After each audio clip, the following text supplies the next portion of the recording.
Come right up to the mics. Here we go. Does that, no, it's not on.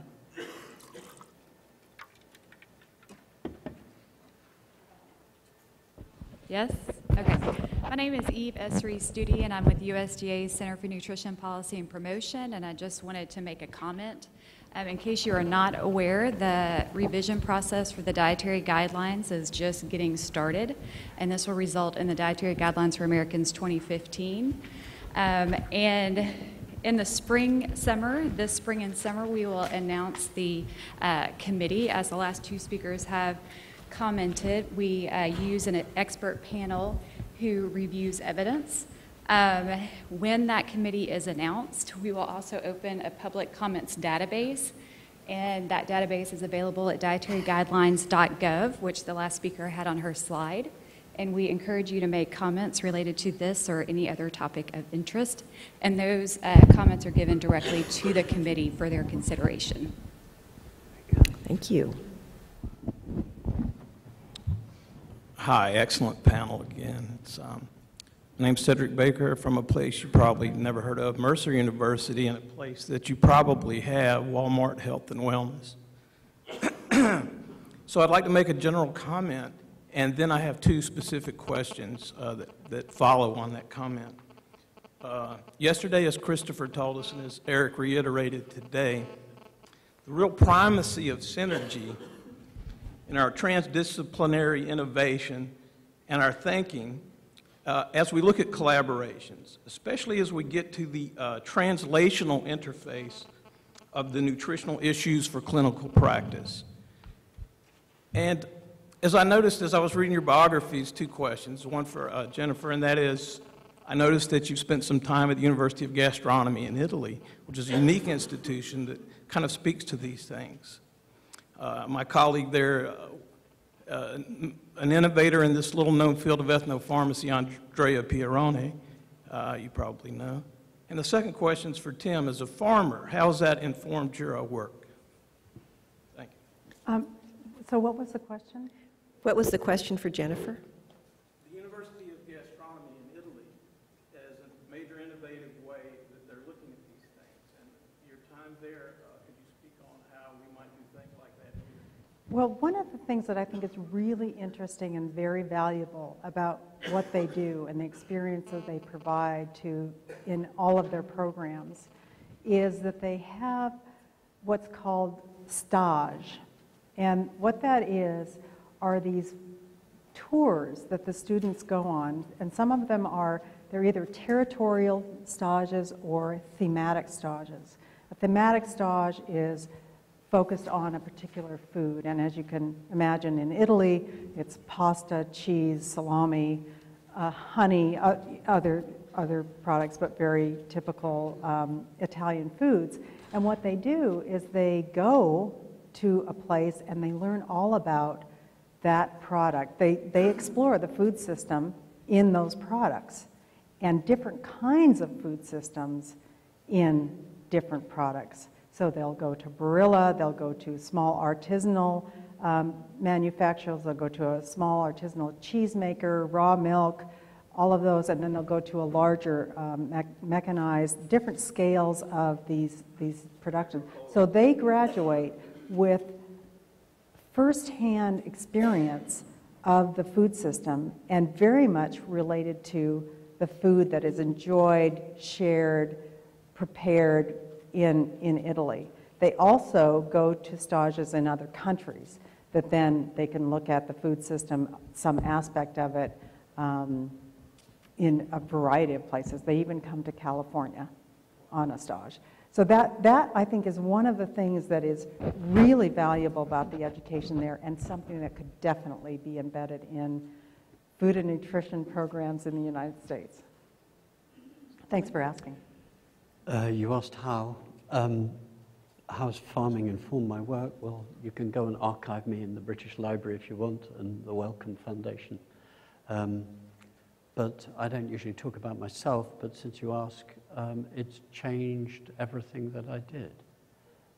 If you're not aware of how food is grown, the difficulty of climate, of temperature, of soil, how difficult animals are, how messy nature is, everything. It's a lot of work. But I suppose one of my lasting impacts has been I'm acutely sensitive how, in fact, something we raised yesterday and also today, how farming gets almost no money. The money is made by food off the land, the power moved off the land. Here in the US, 100 years ago, in mainland Europe, slightly later, where the power is, you see very differently if you're a farmer. Even if you're a very big farmer.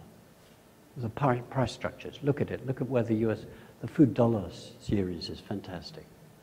We do the same.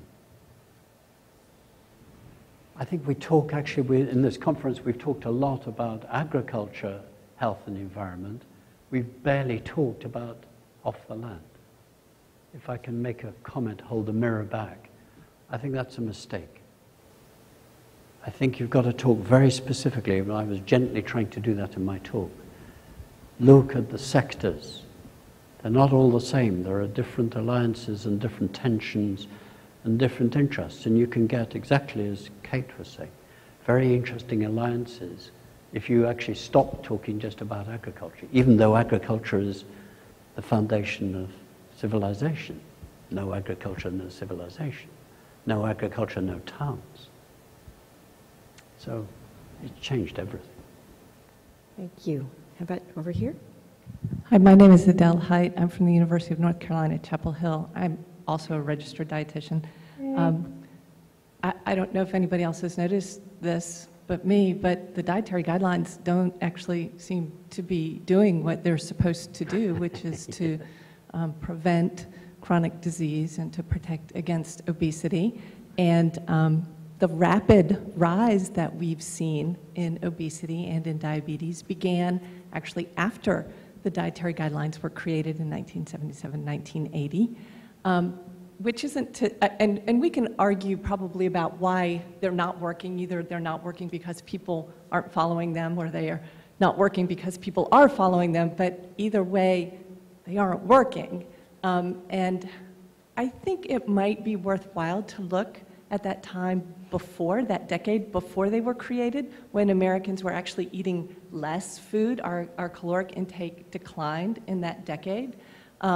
Farmers were making more money, so the farm share declined rapidly, began immediately after the dietary guidelines occurred. Why did that happen? Well, we told people to start eating the foods that required more processing, breads, cereals, pastas, grains, and less of the foods that required less processing, whole milk, meat, eggs. Eggs is a great example of a cheap, renewable source of protein that the dietary guidelines tell us to eat no more than one of a day, based on science that's frankly quite outdated. We know that dietary cholesterol contributes very, very little to serum cholesterol. There's no relationship between egg intake and heart disease.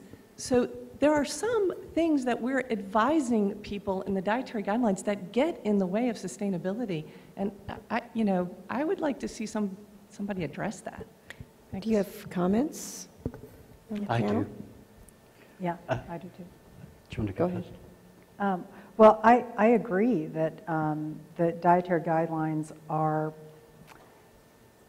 need improvement, and especially if we want to embed sustainability principles into them. The other thing that I can say too is that the dietary guidelines and the My Plate doesn't get as much voice as other voices encouraging certain kinds of consumption do.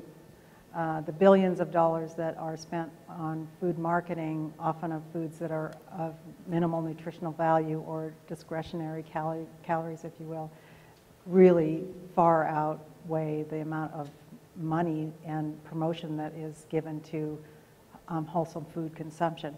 The other thing I would say is that the dietary guidelines can be interpreted in many different ways. You can be following the dietary guidelines and sort of meeting a minimal standard for good nutrition, or you can be following the dietary guidelines and have a very wholesome nutrient-rich diet. And probably what we need more work on is how to communicate those very, very good choices within the guidelines as we work toward changing them at the same time. I agree with what you said. Yeah. Oh, Tim? Yeah, my comment is very simple. Yes, you're right. Diet guidelines do not change diets, but they provide a benchmark. They're an indicator. You couldn't have had that elegant talk by Emily Cassidy yesterday. She couldn't have put a line down the middle of the graphs if you had got the dietary guidelines. I mean, they give policymakers a benchmark to say we're progressing yes or no. They give companies a benchmark. Don't lose the sight of that. But you can't expect dietary guidelines to change the American diet any more than the Euro diet did the same. Essentially, what we're dealing with, which is why in my talk, I hope it was clear, I was taking us back to the big rethinking of Western agriculture and food systems that went on the beginning of the 20th century, essentially consolidated with the creation of the FAO, the creation from Hot Springs. Very few people have even heard of Hot Springs. Hot Springs was the most important conference and gathering where the Western world decided we've got to learn from the experience of the previous 100 years of the reaction to industrialization, the growth of hunger, the squalor, the pollution, the land loss, the biodiversity loss, the soil loss here in the US. We've got to deal with the food system differently. And a broad policy paradigm was put in place in the 40s, which is what is now in trouble. We're dealing with the problem of 70 years ago thinking itself in response to science. The Hot Springs debate and the creation of the FAO, the transformation of USDA, everything that you've inherited in your lifetimes actually came out of policymakers finally engaging with the evidence that science had been throwing up in the 20s and 30s. We're in exactly the same situation, where we've got oodles, masses of evidence without an adequate policy response. We've got a big reframework that's got to happen. So this argument about sustainable dietary guidelines or injecting some environmental concern into the dietary guidelines, whichever way you go in the US, is a symbol of something much bigger. We will not have a food system anything like what we're having at the moment because of climate change and water scarcities and soil loss unless we start acting. The problem is the politicians aren't listening, companies are beginning to, the public is sort of, but not really, and we're in a drift situation. Let me be very stark. Yeah. So this argument about sustainable dietary guidelines is not going to resolve very much, but wow, will it set the benchmark for when the policymakers need you. Mm-hmm. So do it. Make the 2015 ones the opportunity where you, even if you end up with what the Australians did, they had a bitter fight in the recent process, 2010 to 12. An environment actually that was in the dietary guidelines has then been placed at the back as an appendix. It doesn't matter, it's creeping in. Mm-hmm. It's creeping in. Yeah, thank you. The environmental evidence will not go away. Thank you. Wow. I think we've got time for maybe one more question here. Well, okay. This is Sarah Coulson. I guess I would ask sort of a magic wand question. If you had a magic wand, what would, and you were able to influence a important policymaker, let's say a member of the Senate or the president, and also a CEO of a large food company like, say, PepsiCo, what would you want, what one or two things would you ask them to do very concretely? What changes would you say are the most important single things that they could do? Let's assume that the dietary guidelines are fixed, but what would you ask them to do? Great last question. Does everybody want to take a crack at that? I think, Eric, that I kind of already answered that. I feel that here, what I would wish for, even if it was just one senator on the Ag Committee and one person in an agency, is a consciousness and a commitment to the idea that dietary guidance and sustainable food systems are a legitimate political and policy issue. And that because I wouldn't have a single thing to ask someone, because it is this consciousness and the realization that there are these connections that has to be there, because there are multiple, myriad changes that have to be made. So I need somebody with a consciousness at every point where some change has to be made. They're there getting it. Whether it's related to commodity subsidies, or it's related to a budget for EPA, or whatever. Without a commitment and an understanding and an integration of the need to think this way, we can't get anywhere. Thank you. And Tim? One of the many reasons when I was in government or advising government, people smiled when they asked me a question was because I never answer one, I'll give you three. You need to have at least 2 environmental scientists of the like we had yesterday on the Dietary Guidelines Revision Committee. That's what I'd want a champion senator to make sure it happened. Mm-hmm. 2, I would want to make sure the revision remit, the terms of reference, we would say, for the revision committee include the need to address environmental considerations. If you don't get the issue in at the terms of reference, forget it. You will not get it. 3rd, I would say outside the Institute of Medicine, National Academy of Sciences, the professional bodies, ought to now set up dietary guidelines monitoring committees. A group of people, ideally interdisciplinary. I do not see this as being resolvable unless you have the diversity of disciplines like we've had yesterday, like are here. And so there needs to be a process outside. Mm-hmm. That's why I referred, in Britain we've set up this, the NGOs have got this Sustainable Diet Coalition.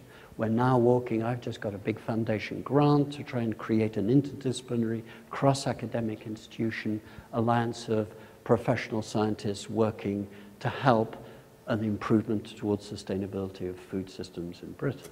So you've got to have a sort of a watchdog, nudger, challenger, champion, monitoring process going on outside.